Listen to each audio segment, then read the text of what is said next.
Tuan-tuan dapatkan sekarang hais yang penuh barakah dan bertenaga untuk kalian daripada Kembara Afiat.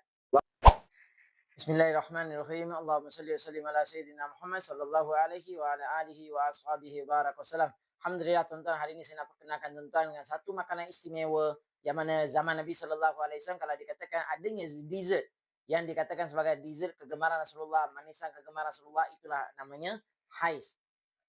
Hais ni tuan-tuan, manisan kegemaran Nabi sallallahu alaihi wasallam yang kerap dihidangkan oleh isteri-isteri Nabi sallallahu alaihi wasallam. Ada beberapa riwayat berkaitan dengan hais. Saya nak sampaikan kepada tuan-tuan. Yang pertama, Ummu Sulaim radhiyallahu taala anha kerap membuatkan hais untuk Nabi sallallahu alaihi wasallam akan dihantar melalui Anas bin Malik radhiyallahu taala an. Yang pertama. Yang kedua, ketika Rasulullah balik daripada perang Khaibar, Nabi sallallahu alaihi wasallam buat walimah bersama Safiyah binti Huyai radhiyallahu taala anha di nama tempatnya Sadarah. Rasulullah telah kumpulkan makanan yang daripada sahabat Nabi bersama dengan minyak sapi. Rasulullah telah buat hais. Itulah namanya hais tuan, yang mana walimah Nabi sallallahu alaihi wasallam bersama dengan Safiyah binti Huyai radhiyallahu anha.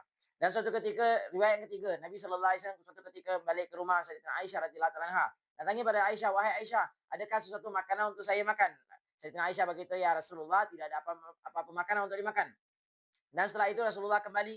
Dan Rasulullah kembali semula, ada yang begitu Rasulullah pada hari yang lain Rasulullah datang kepada Aisyah. Dan Aisyah radhiyallahu begitu, "Ya Rasulullah, kita telah terima hadiah dan dalam hadiah tersebut adanya hais." Rasulullah kata, "Bawa kemari kepada saya, mendekatkan kepada saya." Dan Nabi sallallahu alaihi wasallam telah makan. Dan Sayyidatina Aisyah kata, "Wahai Rasulullah, adakah kamu kan sedang berpuasa?" Nabi SAW begitu, boleh membuka puasa, berpuasa untuk puasa sunat, maka mereka boleh buka. Nabi sallallahu alaihi wasallam telah membuka puasa sunat menggunakan hais sebagai makanan kegemaran Nabi sallallahu alaihi wasallam. Dan ketika sahabat-sahabat Nabi dikatakan ketika safar, bermusafir. Dan Rasulullah, sahabat-sahabat Nabi pergi ke perang. Dan mereka akan membawa bekal hais, tuan-tuan. Maka hais ni, tuan-tuan, cukup banyak riwayat dan juga dalam kisah-kisah dan kitab-kitab ulama-ulama dahulu telah mengaitkan berkaitan dengan hais, tuan-tuan. Hais ni makanan bukan sekadar manisan, malah makanan yang ada penuh dengan barakah, makanan yang penuh dengan kasih sayang, dan makanan yang cukup tenaga untuk orang yang bersafar.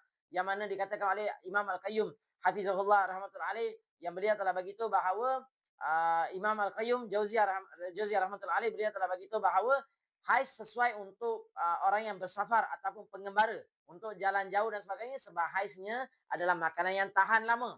Makanan yang tahan lama dan cukup memberikan tenaga kepada kita. Maka hais ni, tuan-tuan, bukan sekadar makanan dan dessert yang sangat digemari oleh Nabi sallallahu alaihi wasallam. Isteri-isteri Nabi sallallahu alaihi wasallam telah hidangkan hais kepada Nabi sallallahu alaihi wasallam dalam walimah Rasulullah, adanya hais. Ketika balik daripada perang dihidangkan kepada Rasulullah hais. Dan sahabat-sahabat Nabi ketika berjalan untuk peperangan ataupun safar tempat yang jauh, mereka akan membawa bekalan hais, tuan-tuan. Dan apa bentuk rupa hais, saya akan tunjuk pada tuan-tuan sekarang. Inilah rupa bentuk hais, tuan-tuan, yang mana kita telah buat dengan penuh kasih sayang. Adanya dalamnya ada kismis, adanya gajus roasted, dan adanya bijan putih yang memberikan cukup tenaga kepada kita dan cukup sedap, masya-Allah, dan tidak ada masalah untuk pesakit kencing manis. Dan apa saja penyakit tidak ada masalah. Makanan penuh barakah ini tidak sikit pun adanya gula, tuan-tuan.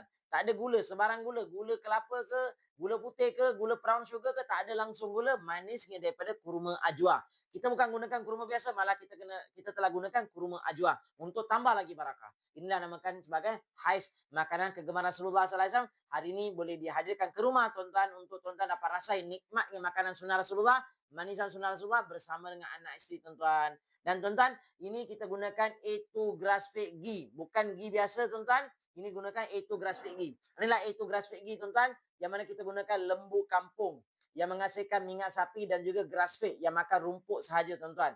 Lembu kampung dikatakan sebagai A2 menghasilkan susu yang A2, tuan-tuan, bukan A1, susu A2. Susu A2 senang hadam dan juga sangat mudah dan tidak kembung perut, itu susu A2. Kalau A1 dia ada masalah, tuan-tuan. Dan lembu kampung yang menghasilkan susu A2 kita buat minyak sapi dan juga dia daripada lembu grass fed makan rumput saja. Inilah hais yang kita hasilkan dengan penuh kualiti, tuan-tuan, high quality, dan juga kita hidangkan dengan stainless steel. Bekas yang kita gunakan adalah bekas stainless steel, bukan bekas biasa-biasa, tuan-tuan. Ini bekas stainless steel, saya tunjuk pada tuan-tuan. Ni bekas stainless steel, nampak?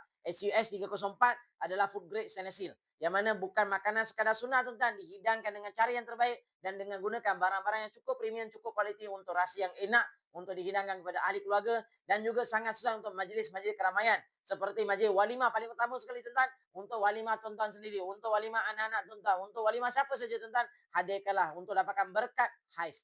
InsyaAllah, moga-moga tuan-tuan kita sama-sama dapat amalkan makanan kegemaran Rasulullah, manisan kegemaran Rasulullah dapat hadir ke rumah kita. Assalamualaikum warahmatullahi taala wabarakatuh.